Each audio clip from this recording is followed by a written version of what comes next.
I don't know why I'm writing about this at all, but I feel like I have to. You always hear stories like this and think it could never happen to you, until it does. Last night, I woke up in an empty bed.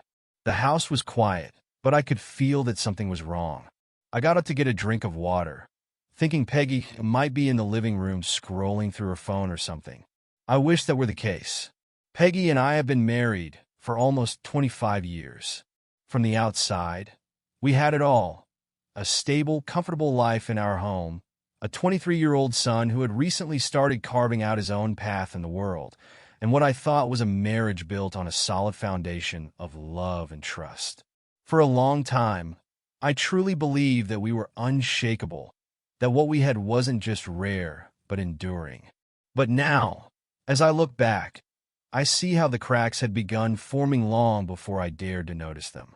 They weren't dramatic or obvious, just small shifts in how Peggy acted around me. She had stopped touching me as much, the casual, affectionate gestures we once shared fading into something less frequent, less natural.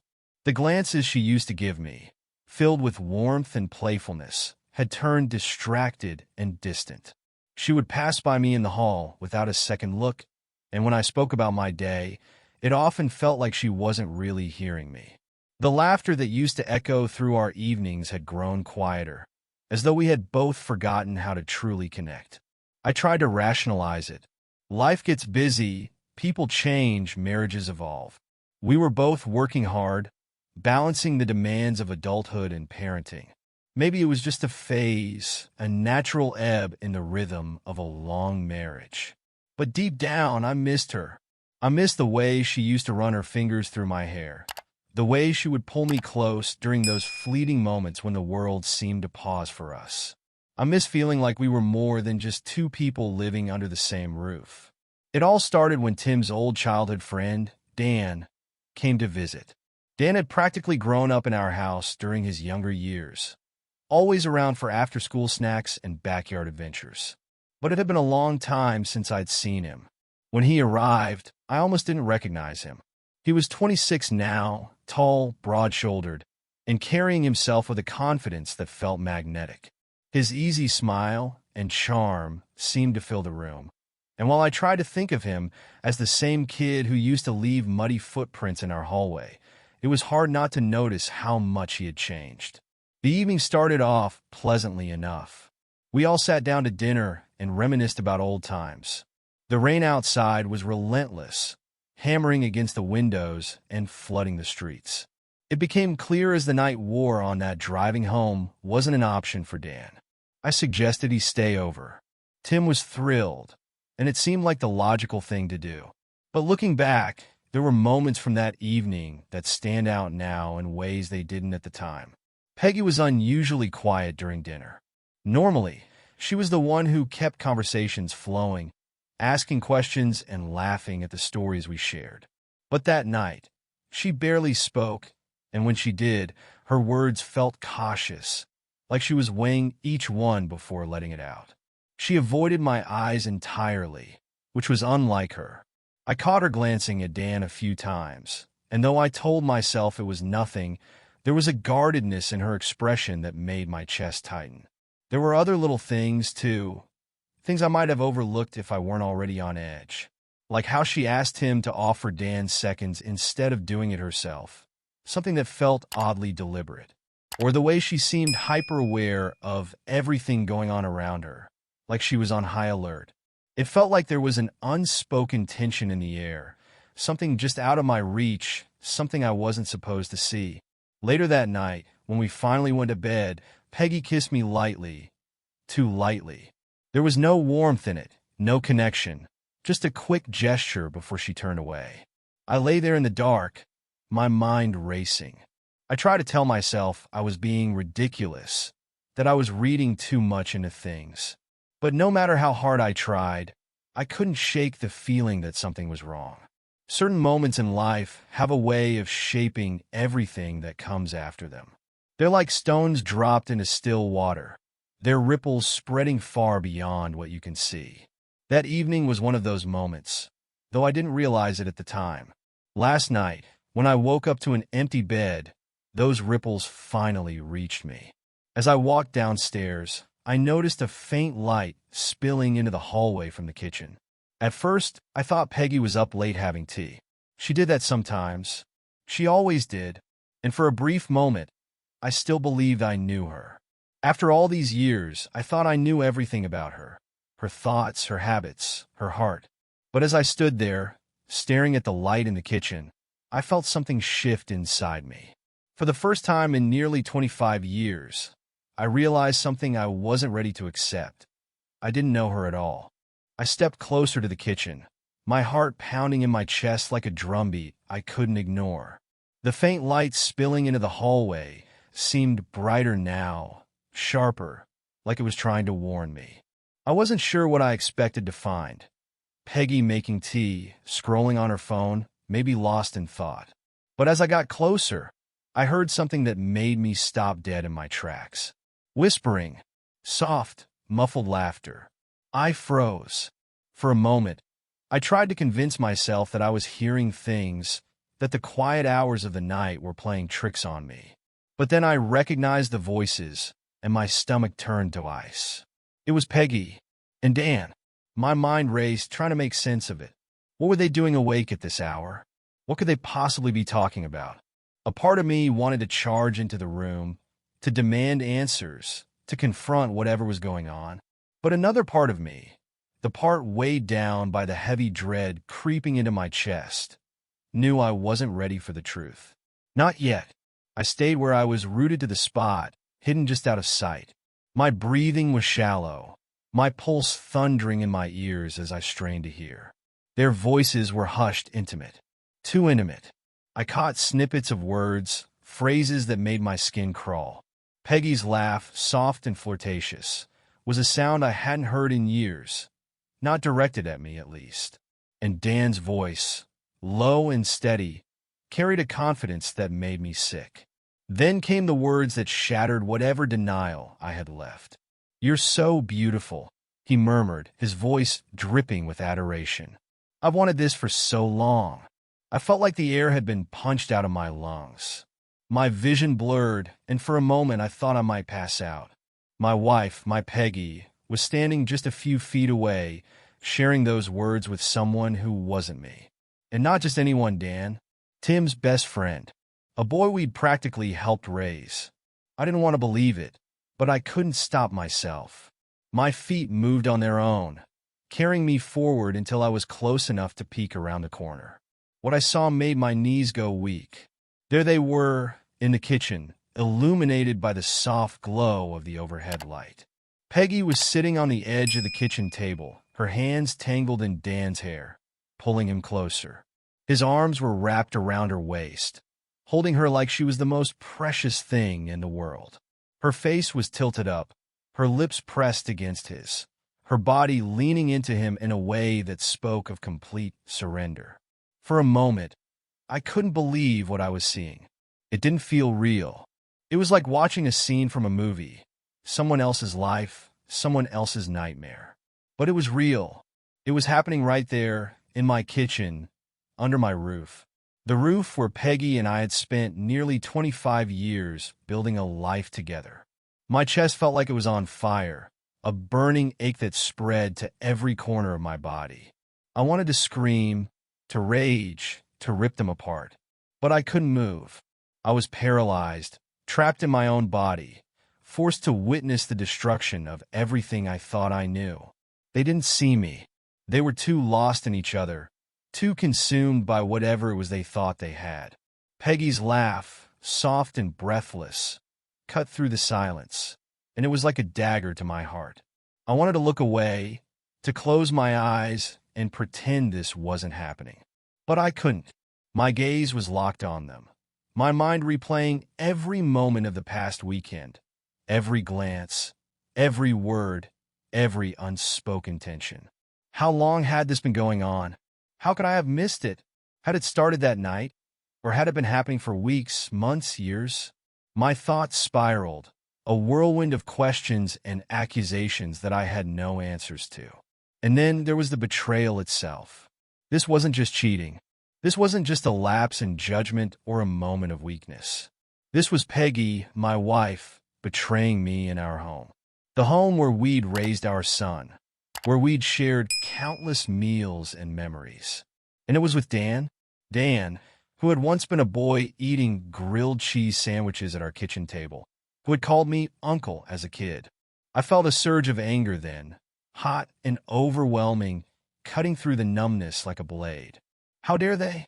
How dare they take something so sacred, so personal, and defile it right here, in the place where we were supposed to be safe? But even as the anger bubbled up inside me, it was swallowed by something deeper, something heavier. Grief. The kind of grief that comes when you realize that the life you thought you had, the person you thought you knew, is gone. Peggy wasn't the woman I thought she was. And our marriage, our life together, wasn't what I believed it to be. I don't know how long I stood there, watching them.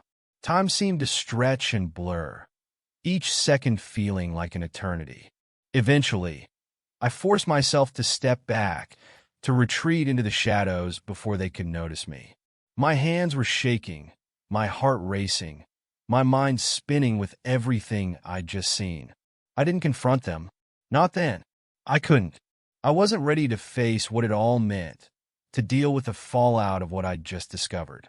All I could do was retreat upstairs, back to the bed that suddenly felt cold and empty, back to the life that had been irrevocably changed in the span of a single, horrifying moment.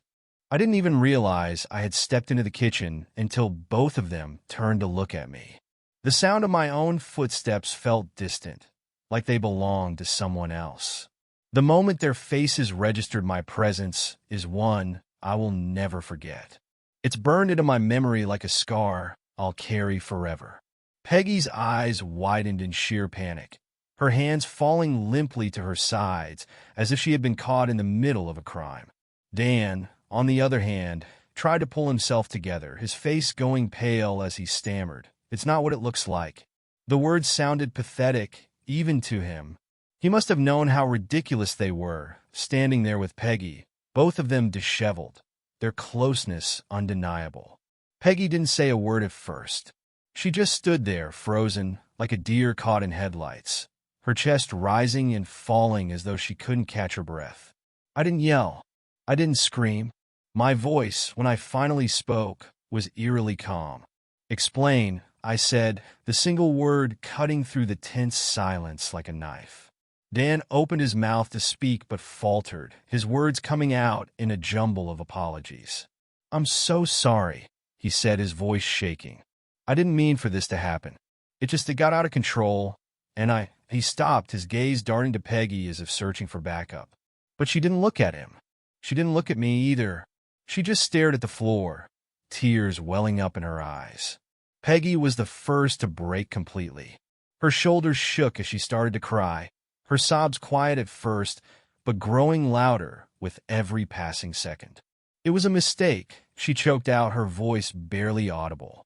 "I wasn't thinking straight. It just happened." She looked up at me then, her eyes pleading, her face streaked with tears. "I didn't mean to hurt you." I wanted to believe her. I wanted to believe that this was a one-time lapse in judgment, that it didn't mean what I feared it meant. But the image of them together, her hands in his hair, his arms around her, was seared into my mind. "Just happened?" I echoed, my voice still calm, but laced with a sharp edge. "In our home? On our table?" Peggy crumpled at my words, her knees nearly giving out as she leaned against the counter for support. "I wasn't myself," she said between sobs. "You have to believe me." She stopped, covering her face with her hands as her cries grew louder. Dan, meanwhile, kept apologizing, his words tumbling out in a frantic rush. "I'm sorry, sir. I didn't mean for this to happen. I don't know what I was thinking. I swear it wasn't planned." His voice cracked, and I saw something else in his expression besides guilt. There was fear there, too. At first, I thought he was afraid of me, that he expected me to lash out or throw him out of the house. But then I realized the truth, and it hit me like a ton of bricks. He was thinking about Tim. Dan's concern wasn't just for himself, or even for Peggy. It was for Tim, his best friend. He was terrified of how this would affect their relationship, of what would happen if Tim found out. I could see it in the way his gaze kept darting to the door, as if he expected Tim to walk in at any moment. "You were thinking about him, weren't you?" I asked, my voice low. Dan's head snapped up, his eyes wide. "You're scared of how this will affect him. That's all you care about, isn't it?" Dan shook his head, his hands trembling as he held them up in a gesture of surrender. "No, that's not all I care about. I care about you, about Peggy. I care about everything. He stopped, his words failing him again. I turned my attention back to Peggy, who was still crying, her body shaking as she leaned against the counter. "And you," I said, my voice finally starting to rise. "What do you have to say? How long has this been going on?"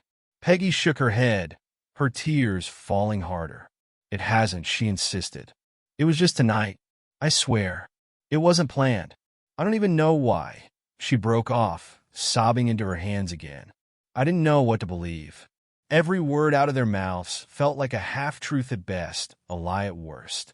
I stared at Peggy, searching for something. Remorse, honesty, anything that would make sense of the betrayal. But then she said something that made my blood run cold. I wasn't well. I wasn't thinking." She stopped abruptly, her hand flying to her mouth as if she realized too late what she'd said. Her eyes widened, and for the first time that night, she looked truly terrified. "What do you mean?" I asked, my voice sharp now, all traces of calm gone. "What do you mean you weren't well?" Peggy didn't answer. She just stared at me, her face pale, her tears forgotten as she realized the weight of her words. And in that moment, I knew there was more to this than I had ever imagined. Something deeper, something darker, something that would change everything. Peggy began to speak, her voice trembling, as if every word was being forced out against her will. She said she hadn't been thinking clearly and admitted to being under the influence of champagne. Her hands twisted nervously, as though trying to wring out the guilt that had spilled over. But her explanation barely registered before a realization struck me like a bolt. "Champagne?"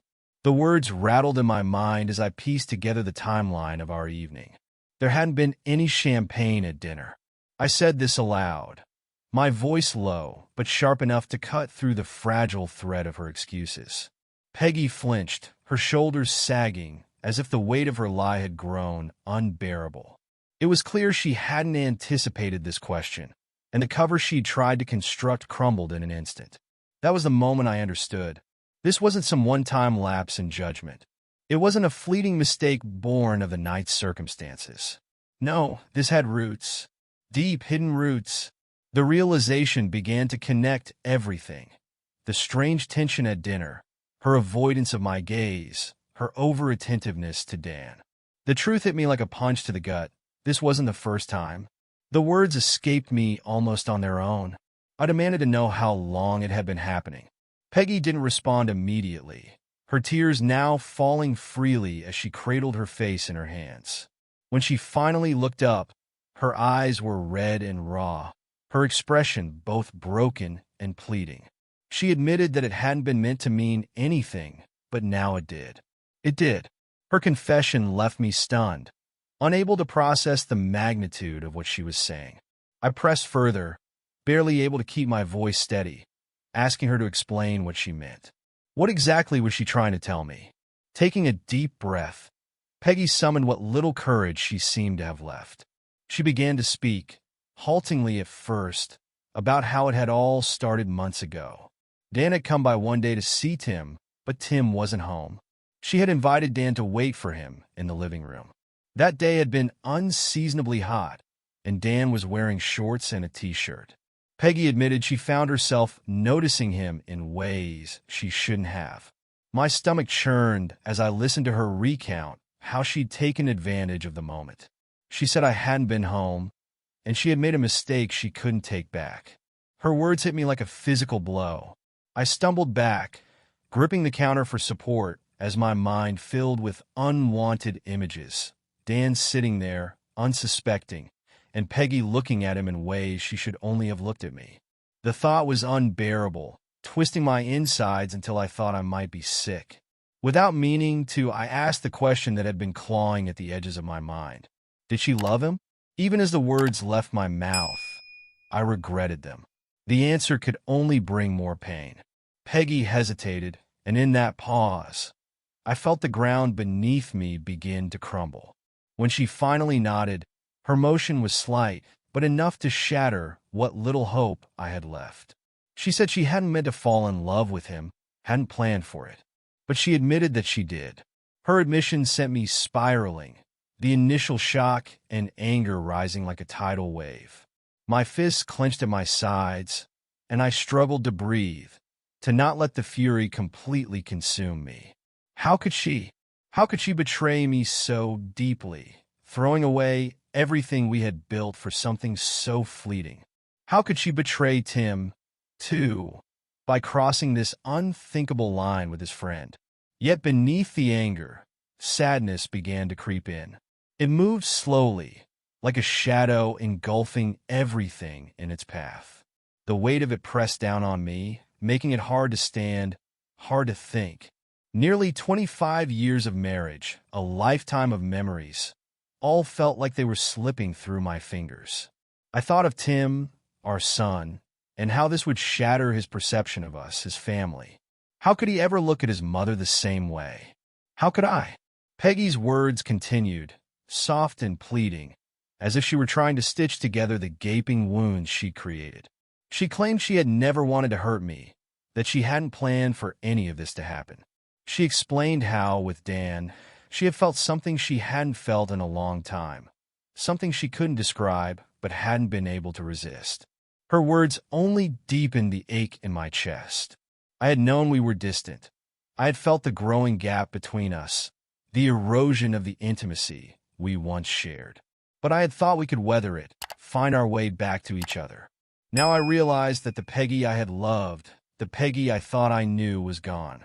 Or perhaps she had never been who I thought she was. I tried to speak, but my voice broke. I said I had given her everything, trusted her completely, and now that trust had been destroyed. My words trailed off, unfinished, as the weight of it all became too much to bear.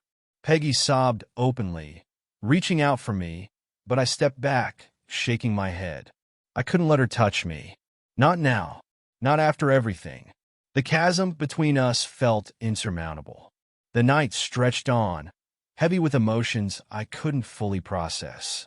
Anger simmered beneath the surface, but sadness and betrayal took center stage. Yet, as the hours passed, something else began to take shape. Acceptance. Not acceptance of what she had done or of the pain she had caused, but of the reality that the life I thought we had was gone. The Peggy I had loved for so long wasn't the person standing in front of me now. Our marriage, no matter how much I had believed in it, might not survive this. By the time the first rays of sunlight crept through the windows, I felt hollow, burned out from the storm of emotions. Peggy sat at the table, her face buried in her hands, while Dan had long since disappeared into the guest room, or perhaps out of the house entirely. I didn't care. All I knew was that nothing would ever be the same again. By the time the sun fully illuminated the house, I had made a decision. It wasn't easy, and it didn't come with clarity or relief. But it was the only way forward, the only way I could begin to make sense of the wreckage. I couldn't stay. Not in this house, not with Peggy, not with the ghost of what we had lingering in every corner, haunting me with memories that now felt tainted. I told Peggy that morning, my voice devoid of the emotion that had consumed me throughout the night. I said I needed time and space, and I didn't know if I could ever forgive her. She cried, begged me to stay, pleaded for another chance. She promised she'd end things with Dan, that she'd do whatever it took to repair the damage. But her words felt hollow, like echoes in an empty room. I couldn't even look at her without seeing her hands in Dan's hair, her lips pressed to his. I packed a bag and left. It was the hardest thing I'd ever done. Walking out of the home we'd built together, the life we'd shared for nearly 25 years. But staying felt impossible. I couldn't breathe in that house, Couldn't think clearly with Peggy's tear-streaked face following me through every room. For the first few weeks, I stayed with a close friend, someone who offered me a couch, a listening ear, and no judgment. It was during those sleepless nights, lying in the dark, that I began to process what had happened. The betrayal, yes, but also everything that had led up to it. The small cracks in our marriage that I had ignored, the distance that had grown between us like weeds left untended. I realized that while Peggy's choices were her own, and nothing could excuse what she had done, our marriage hadn't been as solid as I wanted to believe. I spent countless hours reflecting on the moments I had missed, the signs I had ignored. I thought about the way we had stopped prioritizing each other, how we had let the years chip away at the foundation of what we'd built without ever trying to repair it. And I wondered, if I had been more attentive, more engaged, could this have been avoided? But those thoughts only led to more pain, more guilt. Eventually, I had to let them go, because no matter what, Peggy had made a choice. A deliberate, selfish choice that betrayed not only me, but also the life we had built together. I couldn't carry the weight of her decisions on my shoulders. After weeks of distance, Peggy and I met to talk. It wasn't easy, sitting across from her and hearing her plead for another chance. She said she regretted everything, that she still loved me, that she was willing to go to counseling, to do whatever it took to rebuild what we had. But the truth was I couldn't see a way back. The trust was gone, and without trust, what was left? We decided to separate. It wasn't an explosive decision. There was no screaming or blaming, just a quiet acknowledgement that our marriage had reached its end. Peggy moved out of the house, and I stayed to begin the long, painful process of picking up the pieces of my life. Through it all, I learned a lot about myself, about relationships, and about the fragility of trust. I learned that love alone isn't enough to sustain a marriage. It takes effort, communication, and an unwavering commitment to face challenges together. I learned that ignoring problems doesn't make them go away. It only allows them to fester and grow until they become impossible to contain. To anyone who finds themselves in a similar situation, my advice is this: don't ignore the cracks. Don't wait until it's too late to address the distance that might be growing between you and your partner. Relationships require constant care, and if you take them for granted, you risk losing them.